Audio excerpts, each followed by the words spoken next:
لیکن ایک بات جو ہمارے سامنے آتی ہے کہ سلیمانی ہیکل میں خدا کی حضوری تھی. ہیکل کے دو مقام تھے، ایک پاک ترین مقام تھا اور ایک پاک مقام تھا. پاک مقام میں تو کاہن اور لوگ جا سکتے تھے، لیکن پاک ترین مقام میں کسی کو جرأت نہیں ہوتی تھی کہ وہ جا سکے ماں سوائے سردار کاہن کے، اور وہ بھی سال میں ایک بار، اور وہ بھی خون لے کر جاتا تھا. تو عزیزو، جب یسوع المسیح نے اپنا خون، اپنی جان کا نذرانہ پیش کیا، تو بائبل مقدس میں یہ معجزہ لکھا ہوا ہے کہ ہیکل کا پردہ اوپر سے لے کر نیچے تک 2 ٹکڑے ہو گیا. ہیکل کا پردہ درمیان میں جدائی کی ایک علامت تھا کہ اس پردے کے آگے کسی کو جرأت نہیں. لیکن یسوع المسیح نے جب اپنا نذرانہ پیش کیا تو وہ پردہ پھٹ چکا ہے، اور آج تک وہ پردہ قائم دوبارہ نہیں ہو سکا اور نہ ہوگا. اب ہر کوئی شخص خداوند یسوع المسیح کی موت کے وسیلہ سے، خداوند یسوع المسیح کی قربانی کے وسیلہ سے خدا باپ کے پاس آ اور جا سکتا ہے. کسی بات کی کوئی ممانعت نہیں ہے. عزیزو، پاک ترین مکان کے اندر جانے کا راستہ کھل گیا ہے، اور یہ شرف صرف اور صرف یسوع المسیح کو حاصل ہے. پردہ کے پھٹ جانے سے خدا تک رسائی کی ایک نئی راہ کھول دی ہے. اب جدائی دور ہو گئی ہے، خدا اور انسان کا میل ہو گیا ہے. دوسرا کرنتھیوں 5ویں باب اور اس کی 18ویں آیت میں لکھا ہے کہ خدا نے مسیح میں ہو کر اپنے ساتھ دنیا کا میل ملاپ کر لیا. رومیو کے خط میں لکھا ہے کہ پہلے ہم خدا کے دشمن تھے، لیکن اب مسیح کی موت کے وسیلہ سے ہماری خدا کے ساتھ صلح ہو گئی ہے. اسی صلح کا پیغام یسوع المسیح کی پیدائش کے موقع پر آسمان سے فرشتوں نے اتر کر لوگوں کو دیا تھا. عزیزو، ایک آخری بات جس کے بارے ہم غور کرنا چاہتے ہیں وہ یہ ہے کہ یسوع المسیح نے ایک نئے زمانے کا آغاز کر دیا تھا. پرانے زمانے کا خاتمہ کر دیا اور ایک نئے زمانے کا آغاز کر دیا. بائبل مقدس کی ڈاکومنٹری کے مطابق یسوع المسیح کی موت سے قبل یسوع المسیح نے جب اپنا دم، جب اپنی روح خداوند کے ہاتھوں میں سونپی، تو اس سے قبل 4 زمانے گزر چکے تھے.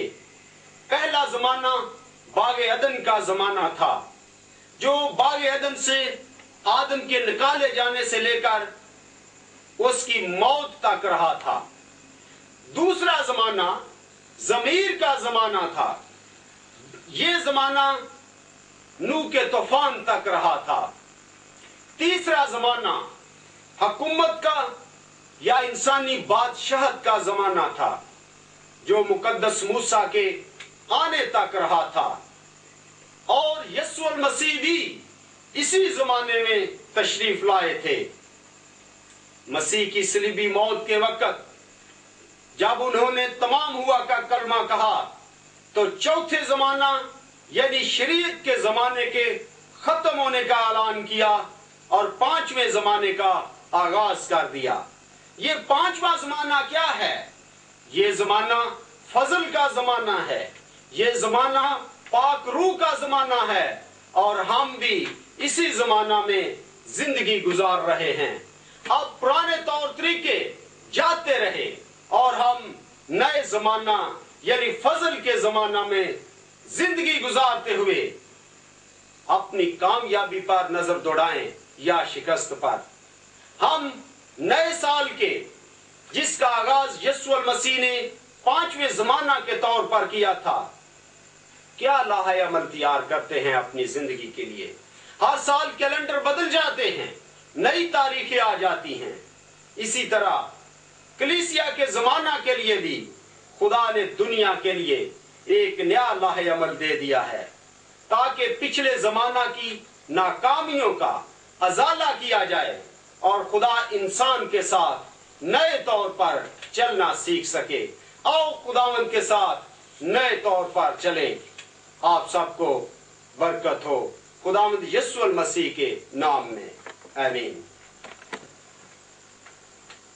خداوند کے کلام میں یوں مرقوم ہے، پھر یسوع نے بڑی آواز سے پکار کر کہا، اے باپ، میں اپنی روح تیرے ہاتھوں میں سونپتا ہوں، اور یہ کہہ کر دم دے دیا۔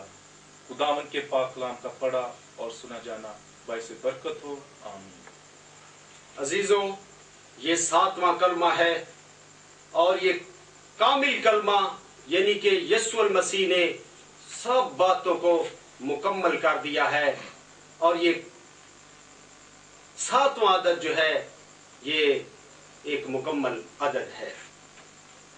اس آخری کلمے کا وقت 3 بجے شام کے قریب ہے۔ 3 گھنٹوں سے جو تمام زمین پر اندھیرا چھایا ہوا تھا وہ ختم ہونے والا ہے۔ 3 گھنٹوں کے بعد سورج غروب ہونے والا ہے اور یہودیوں کا ایک خاص سبت شروع ہوگا، جس کی وجہ سے یہودی اس کام کو جلدی ختم کرنا چاہتے ہیں۔ یسوع المسیح نے یہ فرمایا کہ اے باپ، میں اپنی روح تیرے ہاتھوں میں سونپتا ہوں۔ یاد رکھو، ہاتھوں سے مراد اختیار، قوت، طاقت ہے، اور سونپنا سے مراد امانت دینا ہے۔ امانت سونپی جاتی ہے، اور سونپنے کا یہ مطلب ہے کہ جس طرح میں یہ امانت دے رہا ہوں، اسی طرح یہ امانت میں واپس بھی لوں گا۔ میرے عزیزوں، یہ وہ الفاظ تھے جو زبور 31 کی 5ویں آیت میں لکھے ہیں کہ میں اپنی روح تیرے ہاتھوں میں سونپتا ہوں۔ یسوع المسیح نے جب یہ الفاظ کہے تو آئے باپ کے الفاظ اضافی کہے ہیں۔ زبور میں یہ الفاظ نہیں ہیں کہ آئے باپ، یسوع المسیح نے یہ اضافی طور پر کہے ہیں۔ یہ وہ دعا ہے جو ہر یہودی ماں پر لازم تھا کہ اپنے بچے کو سکھائے، اور تمام یہودی ہر شام سونے سے پہلے یہ دعا پڑھتے تھے۔ یہ کلمہ جب یسوع المسیح نے ادا کیا تو ہم جان سکتے ہیں کہ آپ بالکل ہوش و حواس، یادداشت، حافظہ و شعور بدستور آپ ٹھیک کام کر رہے تھے۔ کلمے کا مضمون مسیح کی روح ہے، اور 7 باتیں جو بڑی قابل غور ہیں کہ یسوع المسیح انسانی طور پر عام انسانوں کی مانند تھا۔ فلپیوں 2 باب اور اس کی 9ویں آیت میں لکھا ہے کہ وہ انسانوں کے مشابہ ہو گیا اور انسانی شکل میں ظاہر ہوا۔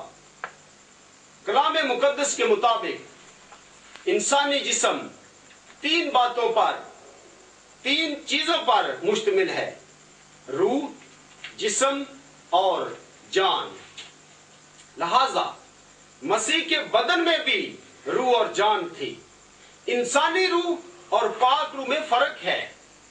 ایک دفعہ یسوع المسیح نے ایک لڑکی کو زندہ کیا تھا، اور لوکا 8واں باب اور اس کی 55 آیت میں لکھا ہے، آخر پر یہ لکھا ہوا ہے کہ جب یسوع المسیح نے اس لڑکی کو زندہ کیا تو اس کی روح واپس آئی۔ اس کا مطلب ہے کہ پاک روح اور انسانی روح میں فرق ہے۔ اسی طرح یسوع المسیح میں بھی ان کی اپنی روح تھی۔ پاک روح جو مسیح پر نازل ہوا تھا، جس کے وسیلہ سے وہ ساری خدمت کرتے تھے، وہ خدا کا روح تھا۔ بائبل مقدس میں ہمیشہ خدا کے روح کو مذکر اور انسانی روح کو مؤنث لکھا جاتا ہے۔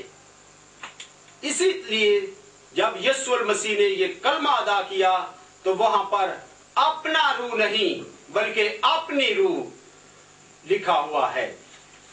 اسی طرح ایمانداروں میں بھی اپنی روح اور پاک روح دونوں ہوتی ہیں۔ اگر ایماندار گناہ کرتا ہے تو پاک روح رنجیدہ ہو کر الگ ہو جاتا ہے، لیکن اس کی اپنی روح اس میں قائم رہتی ہے۔